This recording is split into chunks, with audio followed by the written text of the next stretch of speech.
Okay, so we start on Act 2, Scene 3. And this is some hours later. It's after 5 o'clock.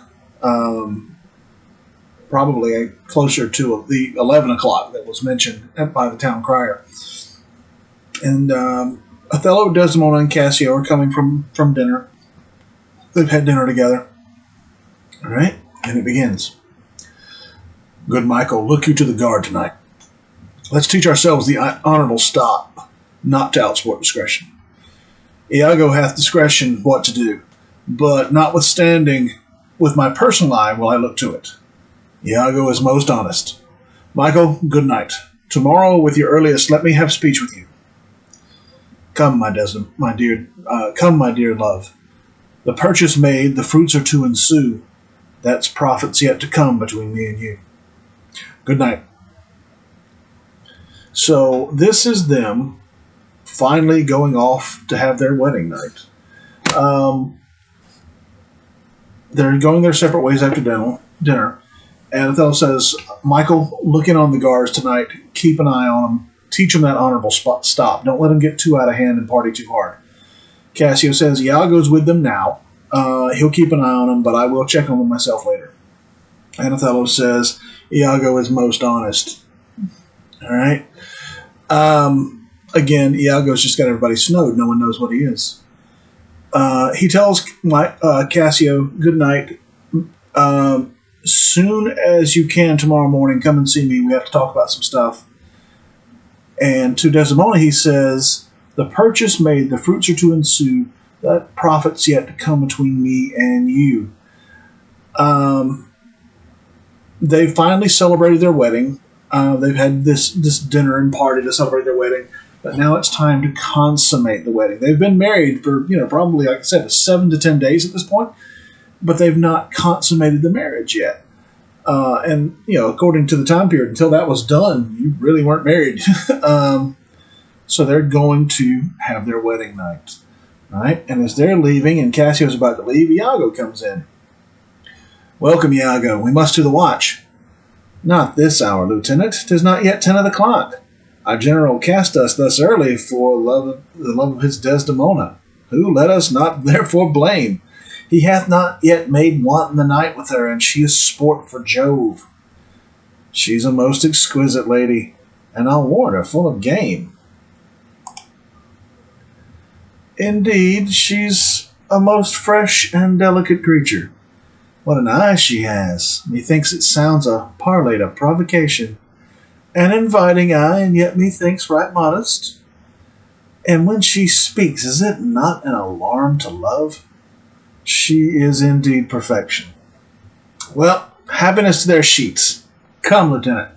I have a stoop of wine, and here without are a brace of cypress gallants that would fain have a measure to the health of Black Othello. Not tonight, good Iago. I have very poor and unhappy brains for drinking. I could well wish courtesy would invent some other custom of entertainment. Oh, they're our friends. But one cup I'll drink for you. I have drunk but one cup tonight, and that was craftily qualified. And behold, what innovation it makes here. I am unfortunate in the infirmity, and dare not task my weakness with any more. What, man? 'Tis a night of revels. The gallants desire it. Where are they? Here at the door. I pray you call them in. I'll do it, but it dislikes me. If I can fashion but one cup upon him of that which he hath drunk tonight already, he'll be as full of quarrel and offence as my young mistress's dog. Now my sick fool young Rodrigo, whom love hath turned almost the wrong side out, to Desdemona hath tonight caroused potations pottle deep, and he's to watch. 3 lads of Cyprus, noble swelling spirits that hold their honours in a wary distance, the very elements of this warlike isle, have I tonight flustered with flowing cups, and they watch too. Now amongst this flock of drunkards am I to put our Cassio in some action that may offend this isle. But here they come. If consequence do but approve my dream, my boat sails freely with both wind and stream. All right, let's back it up.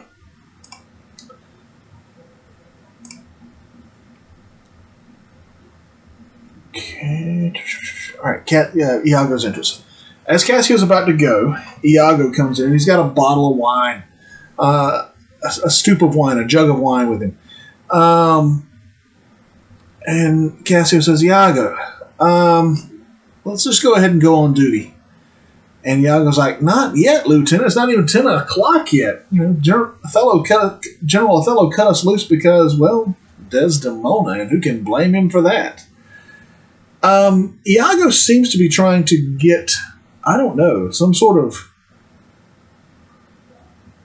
rise out of Cassio. He's making comments that are lewd and rude, inappropriate. And he seems to want to get Cassio to agree with him. Cassio backs away from it and says complimentary things to Desdemona. He says, she is an exquisitely beautiful lady. And Iago says, yeah. And I bet she's full of game, too. She's not just going to lay in bed tonight and do nothing. And Cassio's like, she is indeed a young and delicate creature. I was like, those eyes. I mean, it's just like, she's inviting you to go with her and do things. She does indeed have nice eyes, but she is modest and ladylike. All right? And when she speaks, doesn't it just stir y'all up inside? Cassio says, she is indeed perfection. And Iago just kind of seems to give up. He's not getting Cassio to agree with him. He says, all right, Lieutenant, I've got this bottle of wine, and there are some guys outside that want to have a drink to the health of Black Othello. Cassio says, not tonight. I have very poor and unhappy brains for drinking. He is not good at drinking. He says, I wish they would come up with something else to do at parties besides drink. And Iago starts peer pressuring him. That's literally what he's doing. He's peer pressuring him. He says, but they're our friends. Just drink one, and I'll drink for you after that. Cassio says, I've already had one tonight, and it was craftily qualified. It was watered down. And look what that did to me. All right? He says, no, I can't test my weakness with any more. And Iago just keeps on after him and keeps on after him. He says, come on, man, it's a night of revels. It's a party. Everybody's expecting you to drink with them. And finally, Cassio gives in. He's like, where are they? And Iago says, they're just right outside. All right, call them in. And he says, I'll do it, but I don't like it. And he takes the bottle of wine and goes out. Iago turns to us and says, if he can get just one more good, strong drink in him, he'll turn meaner than a dog. All right? And he says, Rodrigo, at the thought that this is Desdemona's wedding night, has been knocking back potations pottle deep. A pottle was a 2-quart bottle. So Rodrigo has been basically knocking them back 2 quarts at a time, and he is lit. All right? And the 3 guys that Cassio is going to drink with, Iago has already been after them and got them drunk. And he says he's going to turn Cassio loose in the middle of all these drunks and just watch the fur fly. All right? And through the magic of willing suspension of disbelief, in the time it took Iago to explain his plans to us, we go outside and Cassio is hammered sideways. For heaven, they have given me a rouse already. Montano comes in. Good faith, a little one. Not past a pint as I'm a soldier. Some wine, ho! And let me the cannikins clink, clink, and let me the cannikin clink. A soldier's a man, a life's but a span. Why then let a soldier drink? Some wine, boys! I'm not going to sing because I don't know the tune of that particular song. For heaven, an excellent song. I learned it in England, where they are indeed most potent in potting. You Dane, you German, you swag-bellied Hollander, drink, ho! Are nothing to your English. It is your Englishman so expert in his drinking. Why, he drinks you with facility, your Dane dead drunk. He sweats not to overthrow your Almain. He gives your Hollander a vomit ere the next pottle can be filled. To the health of our general. I am for it, Lieutenant, and I'll do you justice. Oh, sweet England. Now, this one I actually do know the tune to. King Stephen was a worthy peer. His breeches cost him but a crown. He held them sixpence all too dear. With that he called the tailor lown. He was a wight of high renown, and thou art of but low degree. 'Tis pride that pulls the country down. Then take thine old cloak about thee. Some wine, ho! Why, this is a more exquisite song than the other. Will you hear it again? No, for I hold him to be unworthy of his place that does those things. Well, heaven's above all, and there be souls must be saved, and there be souls must not be saved. It's true, good lieutenant. For mine own part, no offense to the general or any man of quality, I hope to be saved, and so do I, lieutenant. Aye, but by your leave, not before me. The lieutenant is to be saved before the ancient. Let's have no more of this. Let's to our affairs. Forgive us our sins. Gentlemen, let's look to our business. Do not think, gentlemen, that I am drunk. This is my ancient. This is my right hand. This is my left. I am not drunk now. I can stand well enough, and I can speak well enough. Excellent, well. Why, very well then. You must not think that I am drunk. To the platform, masters. Come, let's set the watch. You see this fellow that has gone before? He is a soldier fit to stand by Caesar and give direction. But do but see his vice. 'Tis to his virtue a just equinox, the one as long as the other. 'Tis pity of him. I fear the trust that Othello puts in him on some odd time of his infirmity will shake this island. But is he often thus? 'Tis evermore the prologue to his sleep. He'll watch the horologe a double set and drink rock not his cradle. It were well the general were put in mind of it. Perhaps he sees it not, or his good nature prizes the virtue that appears in Cassio and looks not on his evils. Is not this true? Rodrigo comes in. How now, Rodrigo? I pray you, after the lieutenant, go. 'Tis great pity that the noble Moor should hazard such a place on as his own second with one of an ingraft infirmity. It were an honest action to say so to the Moor. Not I, for this fair island. I do love Cassio well, and would do much to cure him of this evil. Help! Help!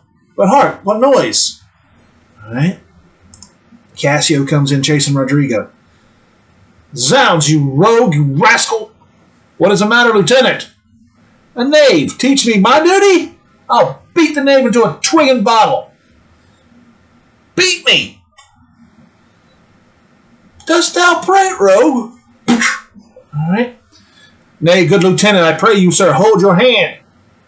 Let go of me, sir, I'll knock you over the mazzard. Come, come, you're drunk. Drunk? And Cassio attacks Montano. Away, I say, go out and cry mutiny.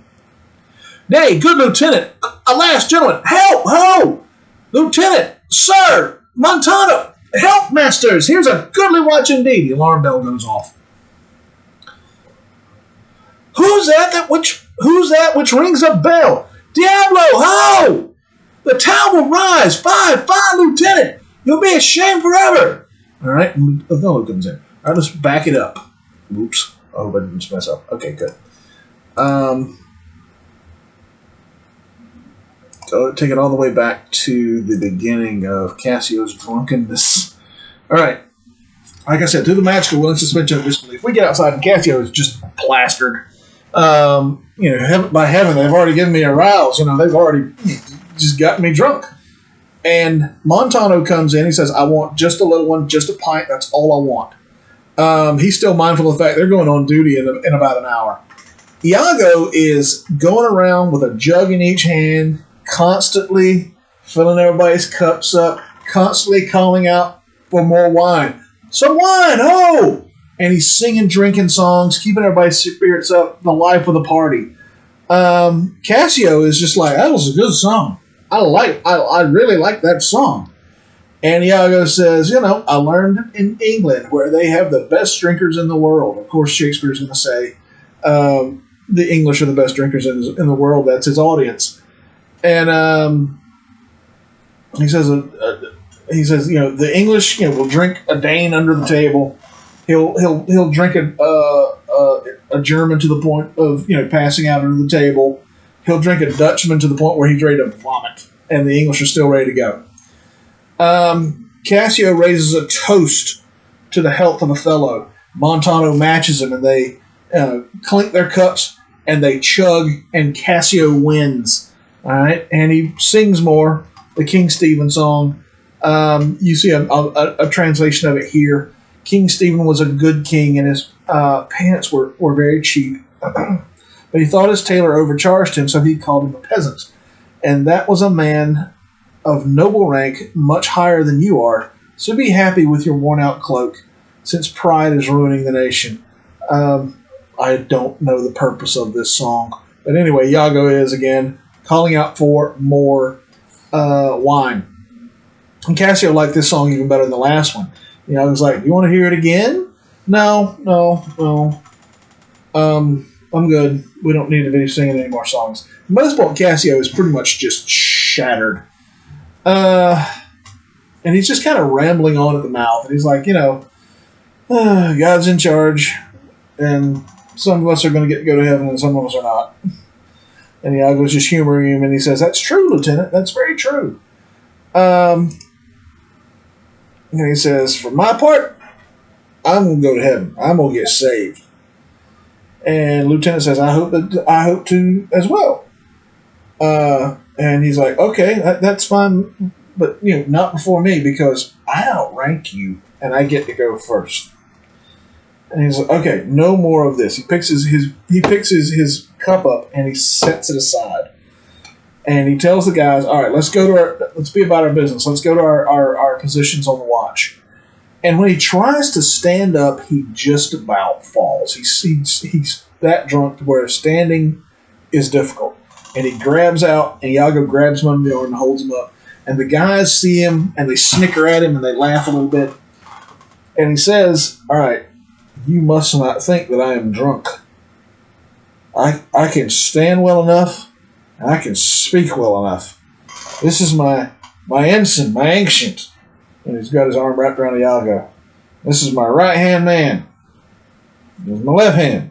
I know the difference. You must not think that I am drunk. And everybody's just kind of like, you're perfectly fine, dude. We're good. You're good. Everybody's good. And he's like, all right, good. And he staggers off ill, right? Because they laughed at him. All right. Montano steps up and takes over the situation, more or less takes command of the watch. He says, all right, gentlemen, to your positions. And Iago takes the opportunity to do character assassination. He knows that Montano's got a lot of clout on this island. He was the governor until Othello arrived. And he takes the opportunity to shoot Cassio down in Montano's eyes. He says that guy who just walked away, he is as good a soldier as Caesar himself could ask for. But you see how bad his vices are. As good as his virtues are, his vices are just as bad. And I'm really worried sometime that he's going to be drunk like this when it matters, and it's going to shake this island. Montano says, is he like this a lot? And Iago says, it is evermore the prologue to his sleep. If he can't drink himself to sleep, he'll be up 24 hours a day.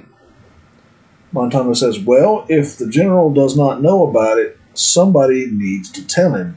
Don't you think so? Implying that, Iago, you need to tell Othello that he's a drunk. Rodrigo comes running in. And Iago sends him after Cassio. Montano continues on with the conversation. He says, it's unfortunate Othello would choose such a man to be his second in command. Somebody needs to say something to Othello.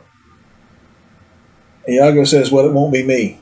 Not if you offered me this whole island. I love Cassio too much to betray him like that. He says, I wish there was some way to cure him of this. And that's when they start hearing Rodrigo calling out for help.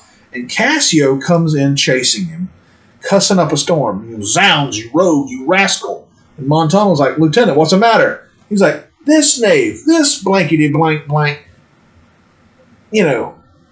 talking to me, trying to teach me how I'm supposed to act. He says, I'll beat him till he fits into a twig and bottle. Rodrigo's like, beat me. And Cassio proceeds to do exactly that. Montano steps in and grabs him and holds him back. He says, calm down, Lieutenant, calm down. And Cassio says, if you don't let go of me, I'll comb you over the mask and I'll bust you over the head. Montano backs up off of him and he says, calm down, come on, you're drunk. And this apparently is Cassio's hot button. He attacks Montano. And he doesn't just attack him, he draws weapons. He draws blade, sword, and dagger, and goes after Montano. Now, Iago did not have this planned, but oh God, is it so much better than he could have planned, because Montano, former governor of the island, one of Othello's oldest and best friends, there's no way in the world Cassio is not going to catch it now. All right? And he sends Rodrigo out to sound the alarm bell, and then plays at breaking up Montano and Cassio, calling in guys to help him. Lieutenant, sir, Montano, please, no, stop, don't fight. Gentlemen, help. And then the alarm bell goes off, and he's like, you'll be ashamed forever, please stop. And by this point, other guys have joined in the fight, ostensibly to break them up, but they get involved in the brawl, and it turns into just some great big giant fur ball. And in the midst of all this, the guy's drunk and fighting in the street, and, basically a riot breaking out, and the alarm bell goes off. Here comes Othello running in, clothes just barely on. He's got a pistol in one hand, a sword in the other one, not knowing what to expect, probably expecting Turks. This is the second time his wedding night's been interrupted. He still has not consummated that marriage. And instead he finds his own people drunk, stupid, fighting in the street. What is the matter here? I bleed still. I am hurt to death. He dies. Cassio stabbed Montano. Hold for your lives. Hold, Lieutenant, sir, Montano, gentlemen, have you forgot all place of sense and duty? Hold! The general speaks to you. Hold, for shame! Why, how now, hold? From hence arises this. Are we turned Turks? To ourselves do that which heaven hath forbid the Ottomites? For Christian shame, put by this barbarous brawl. He that stirs next to carve for his own rage holds his soul light. He dies upon his motion. Silence that dreadful bell. It frights the isle from her propriety. What is the matter, masters? Honest Iago, that looks dead with grieving. Speak. How began this? On thy love I charge thee. I do not know. Friends all but now, even now, in quarter and in terms like bride and groom, divesting them for bed. And then, but now, as if some planet had unwitted men. Swords out and tilting each other's breasts in opposition bloody. I cannot speak any beginning to these peevish odds, and would an action glorious I had lost those legs that have brought me to a part of it. How comes it, Michael, that you are thus forgot? I pray you pardon me, I cannot speak. Worthy Montano, you will want to be civil. The gravity and stillness of your youth the world hath noted, and your name is great in the mouths of wisest censure. What's the matter that you unlace your reputation thus and spend your rich opinion for the name of night brawler? Give me answer to it. Worthy Othello, I am hurt to death, hurt to danger. Your officer Iago can inform you while I spare speech, which something now offends me.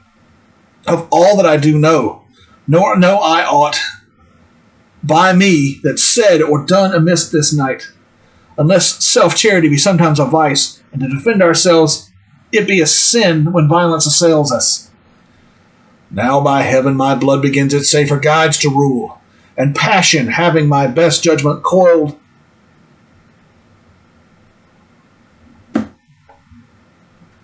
colleague, essays to lead the way. If once I stir, or do but lift this arm, the best of you shall sink in my rebuke. Give me to know how this foul rout began, who set it on, and he that is approved in this offence, though he twin with me both at birth, shall lose me. What, in a town of war, yet wild, the people's hearts brimful of fear, to manage private and domestic quarrel? In night, and on the court of guard of safety? 'Tis monstrous, Iago. Who began it? If partially affined or leagued in office thou dost deliver more or less than the truth, thou art no soldier. Touch me not so near. I'd rather have this tongue cut from my mouth than it should do offense to Michael Cassio. Yet I persuade myself to speak the truth shall nothing wrong him. This it is, General. Montano and myself being in speech, there comes a fellow crying out for help, and Cassio following him with determined sword to execute upon him. Sir, this gentleman steps in to Cassio and entreats his pause. Myself the crying fellow did pursue, lest by his clamour, as so it fell out, the town might fall in fright. He, swift of foot, outran my purpose, and I returning, then rather for that I heard the clink and fall of swords, and Cassio high an oath, which till tonight I ne'er might say before. When I came back, for this was brief, I found them close together at blow and thrust, even as again they were when you yourself did part them. More this matter can I not report. But men are men, the best sometimes forget. Though Cassio did some little wrong to him, as men in rage strike those that wish them best, yet surely Cassio, I believe, received from him that fled some strange indignity which patience could not pass. I know, Iago, thy honesty and love doth mince this matter, making it light for Cassio. Cassio, I love thee, but ne'er more be officer of mine. Look if my gentle love be not raised up. I'll make thee an example. What's the matter, dear? All's well, sweeting. Come away to bed. Sir, for your hurts, myself will be your surgeon. Lead him off. Iago, look with care about the town, and silence those who this vile brawl distracted. Come, Desdemona. 'Tis the soldier's life to have their balmy slumbers weakened with strife. All right? So, let's roll it back.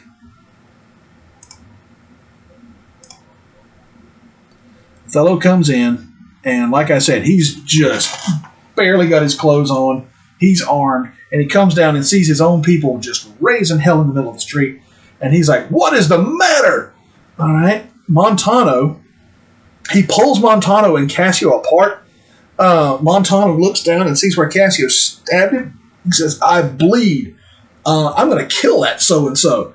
All right. And he jumps on Cassio. And again, Othello has to physically part them. Iago grabs one of them. He grabs the other one. And they tear them apart. And he actually puts blades to their... He has to actually threaten them. He puts a blade on one, the pistol on the other one. And he says, hold for your lives. The next one who stirs to carve for himself, I will kill. He's like, what is going on? Are we turned Turks? Are we going to do to ourselves what heaven forbid that they do to us? He says, for Christian shame, put by this barbarous brawl. He says, somebody silence that dreadful bell. It's terrifying the people. Right? And he says, Iago, you look just about ready to die yourself. Who started this mess? And Iago's like, I don't know. Everybody was getting along fine. Everybody was friends. And then it was like, the planets went out of alignment. And, where before everybody was like bride and groom getting ready for bed. You think that's a subtle hint? Then everybody had their weapons out and was trying to kill each other.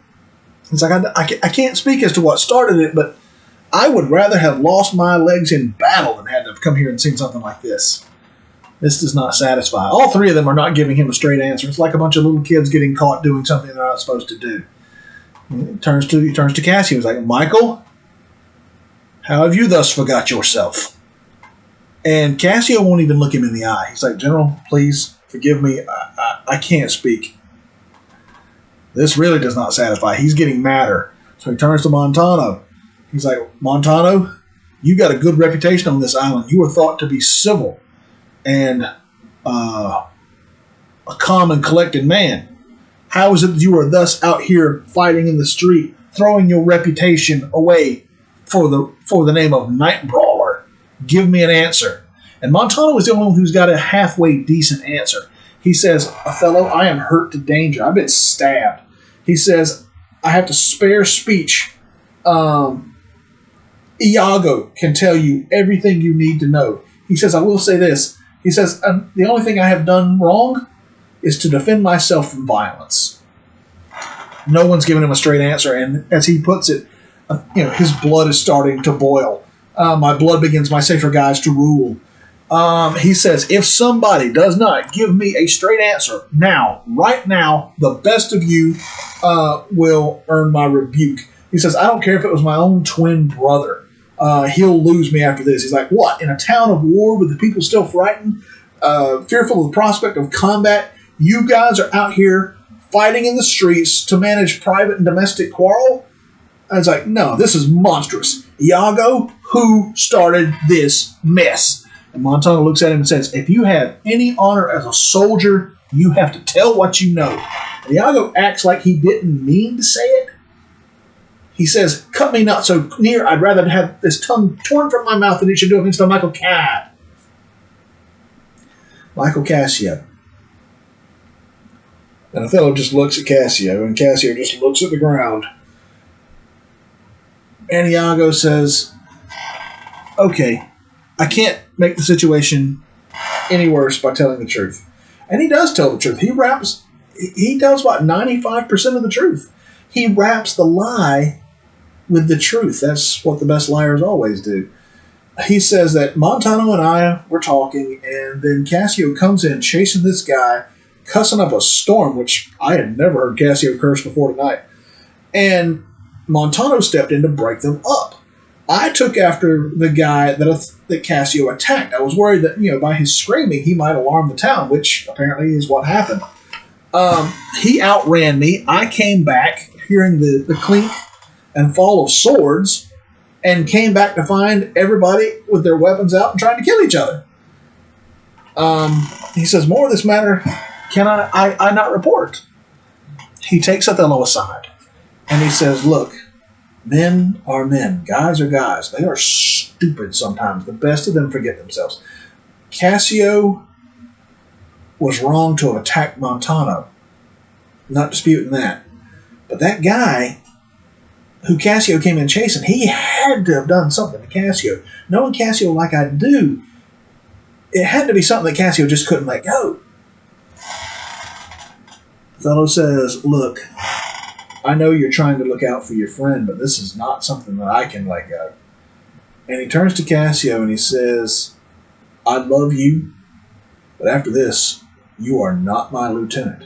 And Cassio is wearing some sort of device, a pin, a chain, a sash, something that denotes him as Othello's second in command. And he tears it off and he drops it on the ground. And Cassio, at this point, just looks like he would really love for someone to just shoot him and put him out of his misery. And then it gets worse. Desdemona comes in. She asks, what is going on? And Othello, she's obviously upset. She's obviously frightened. She thought she wanted to see the soldier's life. And when Othello sees that she is upset, he just about slaps the taste out of Cassio's mouth. Different productions do it different ways, but one of my favorite ones, the Lawrence Fishburne, Kenneth Branagh version, which I've mentioned, He just rocks him, and Cassio hits his knees and does not even try to get back up. Othello tells Desdemona everything's okay, everything's all right. It's just a misunderstanding. He says, "Go back to bed. I'll be up shortly." He turns to Montano and says, "All right, you go up to my bedroom. I am going to patch you up tonight. I will be your surgeon." And Montano is taken off to his room. He turns to Iago and says, "Iago, get this mess back under control. Send somebody around to tell the townsfolk that it's a false alarm, that nothing's wrong." All right? He has not given Iago the rank of lieutenant, but he just put him in charge. I mean, Cassio's fired. Montano's out of commission. Who else is he going to rely on? He's going to rely on Iago. And he, turns that back to Desdemona. He puts his arm around her, gives her a hug. He's like, "All right, you said you wanted to see the soldier's life. Well, this is what it is. To be woken up in the middle of the night by trouble." All right? And everybody leaves except for Cassio and Iago. And Cassio is on his knees. He's holding his chain of office, and he's crying quietly. And Iago is just kind of looking at him like, "Oh, there's a bug. I think I'll pull the wings off of it." And then he shifts gears and rushes to Cassio, making a great show of concern for him. "What, Lieutenant, are you hurt?" "I passed all surgery. Mary, heaven forbid." "Reputation, reputation, reputation. Oh, I have lost my reputation. I have lost the immortal part of myself, and what remains is bestial. My reputation, Iago, my reputation. As I am an honest man, I had thought you received some bodily wound. There's more sense in that than in reputation. Reputation is an idle and most false imposition, oft got without merit and lost without deserving. You have lost no reputation at all, unless you repute yourself such a loser. What, man? There are ways to recover the general again. You are but now cast in his mood, a punishment more in policy than in malice. Even so as one would beat his offenseless dog, as affright an imperious lion. Sue to him again, and he's yours. I will rather sue to be despised than deceive so good a commander with so slight, so drunken, so indiscreet an officer. Drunk! Speak parrot and squabble, swagger, swear, and discourse fusty and with one's own shadow. Oh, thou invisible spirit of wine, if thou hast no name to be known by, let us call thee devil. What was he that you followed with your sword? What had he done to you? I know not. Is it possible? I remember a mass of things, but nothing distinctly. A quarrel, but nothing whereof. Oh, that men should put an enemy in their mouths to steal away their brains. That we should, with joy, pleasant revel, and applause, transform ourselves into beasts. Why, you are now well enough. How came you thus recovered? It hath pleased the devil drunkenness to give place to the devil wrath. One unperfectness shows me another, to make me frankly despise myself. Come, you are too severe a moraler. As the time, the place, the condition of this country stands, I could hardly wish this had not befallen, but since it is as it is, mend it for your own good. I will ask him for my place again, and he shall tell me I am a drunkard. Had I as many mouths as a hydra, such an answer would stop them all. To be now a sensible man, by and by a fool, and presently a beast. Oh, strange. Every inordinate cup is unblessed, and the ingredient is a devil.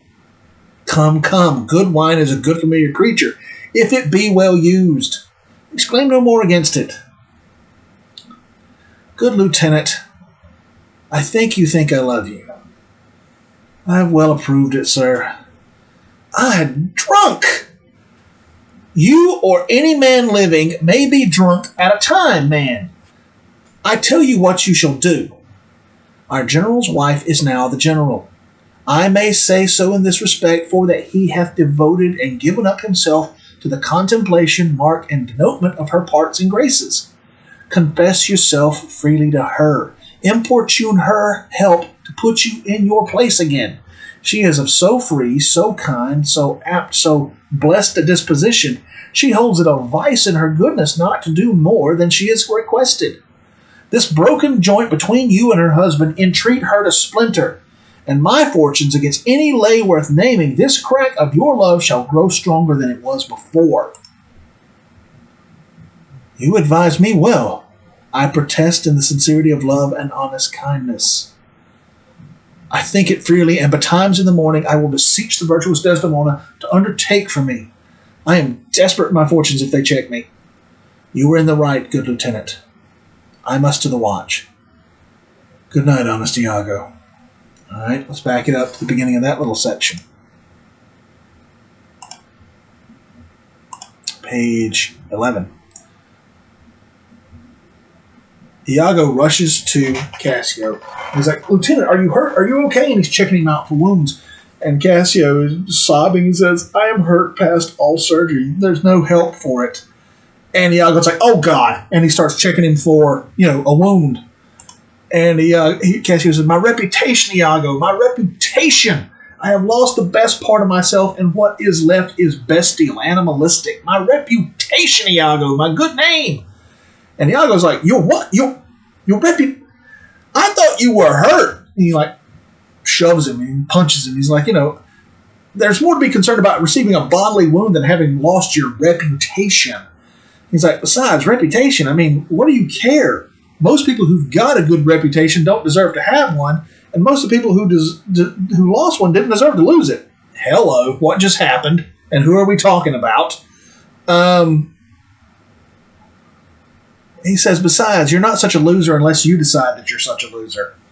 He says, besides, it's not like the general's really mad at you. Someone had to be made an example of. And I'm sorry that it was you, but sue to him again. Go talk to him, and he'll take you back. I would rather be despised than to insult so good a commander with my drunken, indiscreet presence. God, drunk. I know I can't drink. Why was I drinking? Talking crazy, squabbling, swaggering, cussing at my own shadow. If the spirit of wine has no name, we're going to start calling it devil. Well, who was it that you were chasing with your sword? What did he do to you?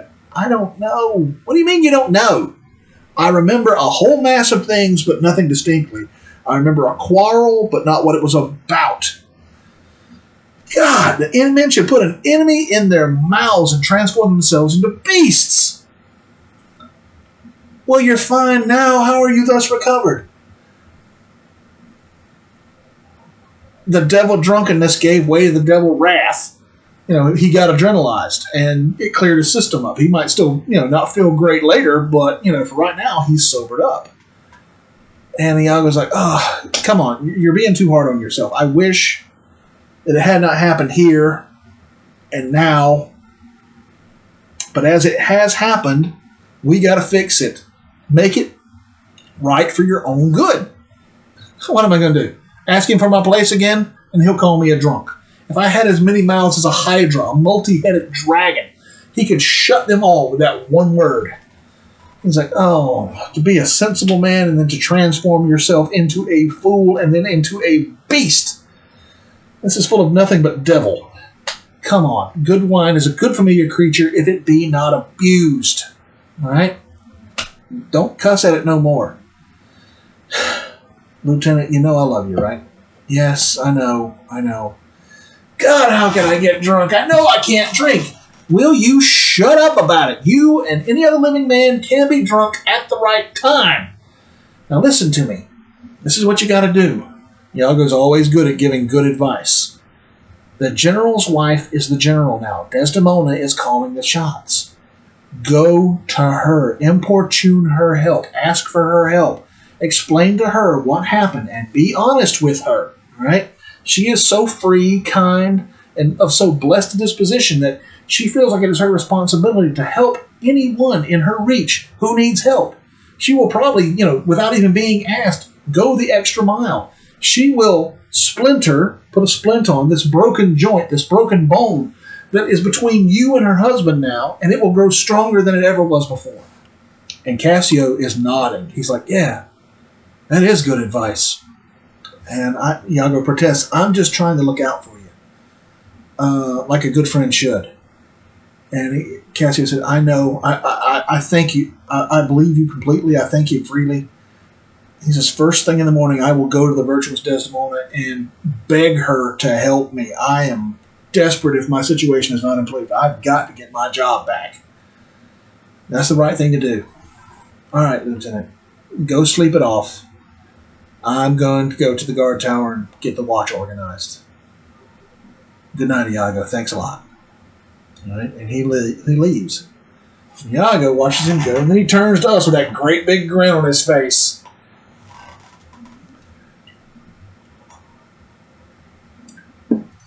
What's he then that says I play the villain? When this advice is free, I give and honest, probable to thinking, and indeed the course to win them o'er again. For 'tis most easy the inclining Desdemona to subdue in any honest suit. She's framed as fruitful as a free elements, and then for her to win the Moor were to renounce his baptism, all seals and symbols of redeemed sin. His soul is so enfettered to her love that she may make, unmake, do what she list, even as her appetite shall play the god with his weak function. How am I then a villain, to counsel Cassio to this parallel course directly to his good? Divinity of hell.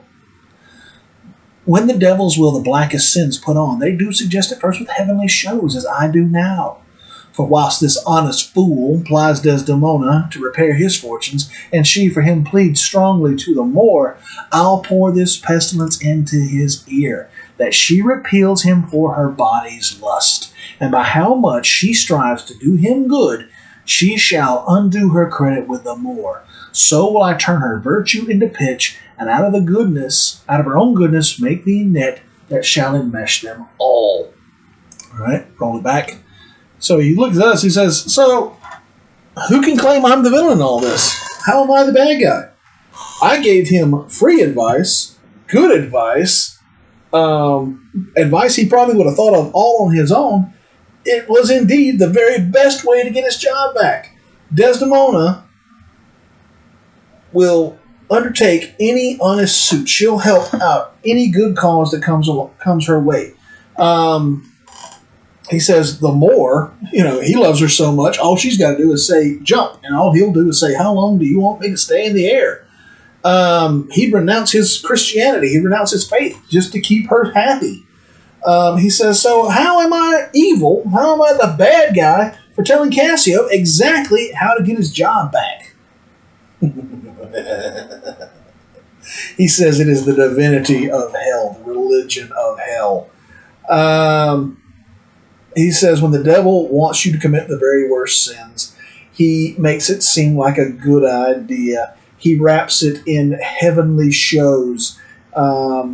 He says, as I do now. He says, for while this honest fool, Cassio, begs Desdemona to help him repair his fortunes and get his job back, she pleads to the Moor to take Cassio back, I will be pouring this pestilence, this poison, into Othello's ear, that the only reason she's doing all this begging and pleading for Cassio is that she wants Cassio for herself, to satisfy her lust.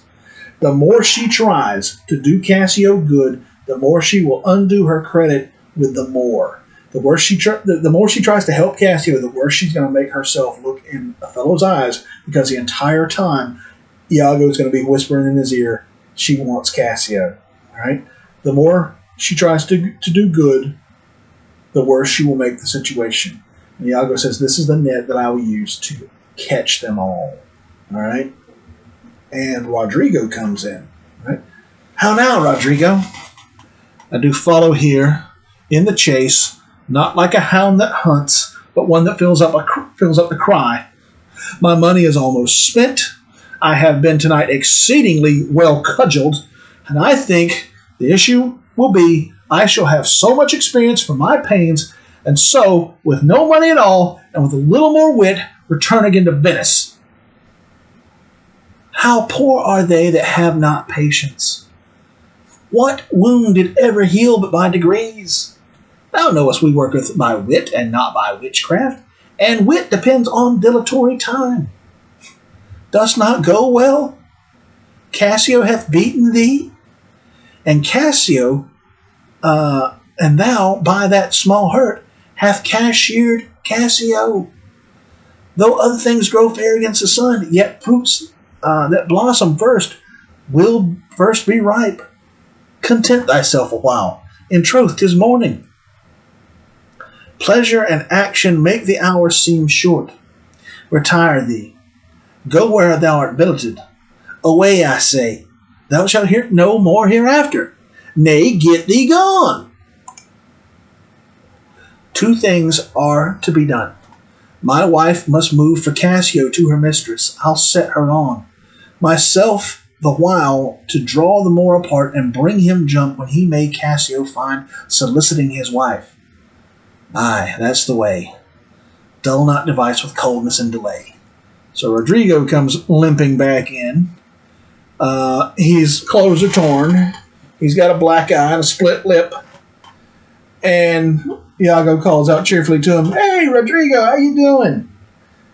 And Rodrigo says, like a dog that's just about been hunted to death. That's how I'm doing. He's like, I've spent a ton of money since I've come here. I had the hell beat out of me tonight. And I don't have anything to show for it except for these bruises and maybe the experience to not listen to you. All right? And so it says, so with that lesson learned and with a little bit of money I got left, I am going home to Venice. And Iago still needs him because, he's going to be a tool in Iago's plans. So he doesn't want him to leave. Plus there's the fact that put money enough in your purse, he's still paying Iago. All right? That's how he's spent a lot of that money, paying Iago. Iago says, how poor people who don't have any patience. He's like, wounds don't heal except with time. He's like, we're working with our wits, not witchcraft here, and wits takes the passage of time. Doesn't go well, you're not having a good time. Cassio beat you up. Well, by that beating, you got Cassio fired. Think on it. And, slowly the light of dawn, not the light of dawn, but, the bulb over Rodrigo's head starts to flicker on and he realizes, oh God, it worked. We did it. And he's laughing and clapping and he's happy and he's jumping around, cheering. And Iago's like, yeah. The first fruits to bloom will be the first ones, to come to maturity. It just takes time. He's like, all right, sun's coming up. A little bit of willing suspension of disbelief here because, either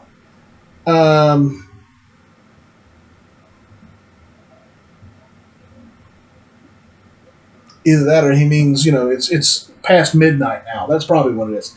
It's past midnight, therefore it is morning.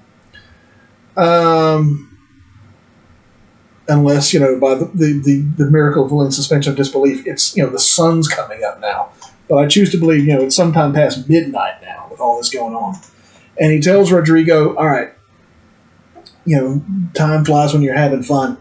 All right, go to wherever they've got you billeted. Go to wherever they've got you sleeping in the barracks and sleep this off and come to me tomorrow and we will talk more. And he's still standing there just like so happy, big dumb grin on his face. And he's like, hey, get thee gone. And Rodrigo finally leaves, right? He turns back to us, Iago does, and he says, two things are to be done. My wife must move for Cassio to her mistress. I'll set her on. Myself, the while, to draw them more apart and bring him jump when my... I did this part, didn't I? When he may Cassio find, soliciting his wife. Aye, that's the way. Dull not device with coldness and delay. He turns to us and says, two things have to happen now. One, I've got to make sure my wife gets Cassio in to see Desdemona. And two, I've got to make sure Othello sees Cassio with Desdemona. All right? I hope you enjoyed that. I think this works a lot better because, this way you can actually see where I am in the story and follow along with me. It probably makes it a little easier. Whenever you guys feel ready for the test, contact me, let me know, and I will pass it along to you. All right? I hope everybody has a good day. Bye-bye.